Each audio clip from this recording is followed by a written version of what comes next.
আজকে আমাদের English for all প্রোগ্রামের নাউন গ্রুপ নিয়ে আমরা আলোচনা করতেছিলাম। আজকে নাউন গ্রুপের লাস্ট পার্ট হচ্ছে অ্যাডজেক্টিভ। আজকে আমরা অ্যাডজেক্টিভ নিয়ে আলোচনা করব। অ্যাডজেক্টিভ মানে আমরা সাধারণত ছোটবেলা থেকে পড়ে আসতেছি যে কোনো নাউন প্রোনাউনের দোষ, গুণ, অবস্থা, পরিমাণ, সংখ্যা যদি এগুলো ইত্যাদি বোঝায় সাধারণত আমরা সেগুলোকে অ্যাডজেক্টিভ বলি। তো আমার ওই জিনিসগুলোই আমরা সাধারণত একটু ক্লাসিফাই করছি যে আমাদের আসলে সেন্টেন্সের মধ্যে কোন কোন বিষয়গুলো আমাদের অ্যাডজেক্টিভ হিসেবে কাজ করে। যেমন একটা হচ্ছে quality, quantity, number, demonstrative, distributive, positive, interrogative, proper. এগুলো হচ্ছে প্রত্যেকটা অ্যাডজেক্টিভের সাবসেকশন আমরা বলতে পারি। যেমন যদি কখনো নাউনের দোষ, গুণ, অবস্থা বোঝায় তাহলে সাধারণত সেটা হচ্ছে অ্যাডজেক্টিভ অফ কোয়ালিটি। যেমন অনেস্ট মানে সৎ, এটা নাউনের দোষ, গুণ বোঝাচ্ছে।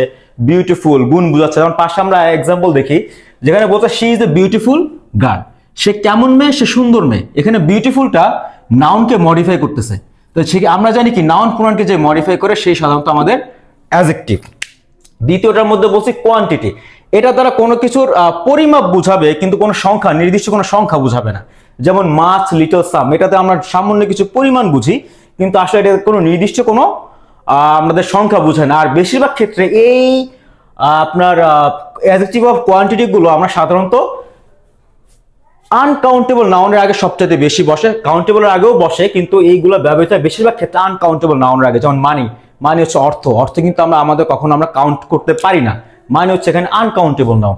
এই আনকাউন্টেবল নাউনের আগে মাছ বসে সে মানির মানে নাউনের পরিমাণ নির্দেশ করতেছে যে আই হ্যাভ মাছ, মানে আমার কাছে কিছু পরিমাণ অর্থ আছে কিন্তু কোনো নির্দিষ্ট সংখ্যা বোঝাচ্ছে না।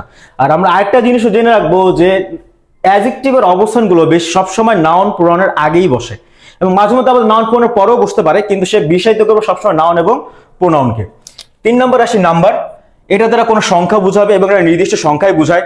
যেমন 1, 2, ফার্স্ট, সেকেন্ড, কোনো সিকোয়েন্স বোঝা, কোনো ধারাবাহিকতা বুঝাইলেও যে সংখ্যা আমরা ব্যবহার করি সেগুলো আমাদের জন্য অ্যাডজেক্টিভ। যেমন he got the first prize, এখানে ফার্স্ট এটা হচ্ছে আমাদের নাম্বার, এটা একটা সিকোয়েন্স বুঝাইছে, এখানে এটা হচ্ছে আমাদের অ্যাডজেক্টিভ।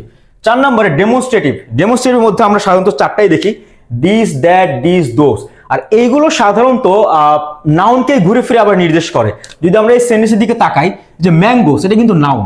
আমি যখন তার আগে আমি দিস বসাইলাম সে ঘুরে ফিরে সে ম্যাঙ্গোগুলোকে নির্দেশ করতেছে যে দিস ম্যাঙ্গোস আর সুইট, এই আমগুলো হচ্ছে মিষ্টি। তো এখানে দিস হচ্ছে আমাদের ডেমনস্ট্রেটিভ অ্যাডজেক্টিভ। 5 নম্বর আমরা লিখছি ডিস্ট্রিবিউটিভ। ডিস্ট্রিবিউটিভ দ্বারা সাধারণত আমরা বুঝাই প্রত্যেককে আলাদা আলাদা করে বুঝাবে। ডিস্ট্রিবিউটিভের বৈশিষ্ট্য হচ্ছে প্রত্যেককে আলাদা আলাদা ভাবে বোঝানোর জন্য। যেমন ইচ, এভরি, ইদার, নিদার। যেমন আমার পাশে একটা এক্সাম্পল দিছি যে each student is present in the class. এখানে আমরা প্রত্যেকটা ছাত্রকে আলাদা আলাদা করে প্রকাশ করতেছি ইচ দ্বারা, তার মানে এখানে ইচটা হচ্ছে অ্যাডজেক্টিভ। তারপর পজিটিভ হচ্ছে প্রত্যেকটা প্রোনাউন আমরা সাধারণত জানি 3টা ফর্ম হয়, সাবজেক্টিভ, অবজেক্টিভ এবং পজিটিভ। এবং প্রোনাউনের পজিটিভ ফর্ম বা 3 নম্বর ফর্মটাকে আমরা সবসময় অ্যাডজেক্টিভ হিসেবেই বলে থাকি। যেমন মাই, হিজ, হার, আওয়ার, দেয়ার। যেমন এখানে আমি একটা লিখছি যে শি নিডস মাই বুক। এখানে মাই দ্বারা আমি নাউনের বিলঙ্গিং বুঝাচ্ছি, মানে এটা দ্বারা সম্পর্ক স্থাপন করে বা মালিকানা প্রকাশ করে। সাধারণত প্রোনাউনের পজিটিভ ফর্ম দ্বারা সাধারণত যে কোনো জিনিস নাউনের মালিকানা আমরা প্রকাশ করে থাকি। 5 নম্বর হচ্ছে ইন্টারগেটিভ। ইন্টারগেটিভ প্রোনাউন হচ্ছে এটা একটা বৈশিষ্ট্য আছে যে ইন্টারগেটিভ প্রোনাউন গুলো সবসময় ইন্টারগেটিভ যখন নাউনের আগে বসে, শর্ত হচ্ছে নাউনের আগে আমাদের এই ডবলেস কোশ্চেন গুলো বসতে হবে। যদি নাউনের আগে আমাদের ডবলেস কোশ্চেন গুলো বসে সেটা যে প্রশ্নবোধক বা ইন্টারগেটিভ সেন্টেন্স গঠিত হয় তাহলে সেই সেন্টেন্সে সেই ডবলেস কোশ্চেন গুলো সবসময় অ্যাডজেক্টিভ হিসেবে কাজ করবে। তারপর প্রপার অ্যাডজেক্টিভ, এটা আসলে একটু ইউনিক। যেমন আমরা এখানে লিখছি কি বাংলাদেশি, ইন্ডিয়ান। যেমন আমরা বাংলাদেশে বসবাস করি, আমরা বাংলাদেশি।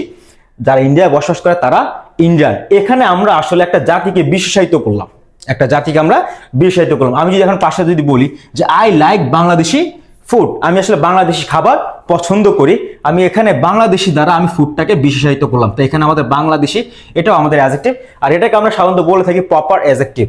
এইগুলো ছাড়াও আমাদের আরেকটা জিনিস আছে, সেটা হচ্ছে আমরা বলি কম্পাউন্ড অ্যাডজেক্টিভ। এগুলো সাধারণত 2টা ওয়ার্ড পাশাপাশি বসে অ্যাডজেক্টিভ হিসেবে গঠিত হয়। যেমন ওয়েল নোন, এই দুটো কিন্তু আমরা আলাদা আলাদা ভাবে বলতে পারবো না, এই 2টা মিলে সাধারণত একটা ওয়ার্ড, এটাকে বলে কম্পাউন্ড অ্যাডজেক্টিভ। যদি আমরা উদাহরণের সাথে দেখি, he is a well known person, এখানে সে হচ্ছে একজন পরিচিত ব্যক্তি। এখানে ওয়েল নোন 2টা ওয়ার্ড মিলে যখন আমাদের অ্যাডজেক্টিভ হিসেবে কাজ করে সেটাকে আমরা বলে থাকি কম্পাউন্ড অ্যাডজেক্টিভ।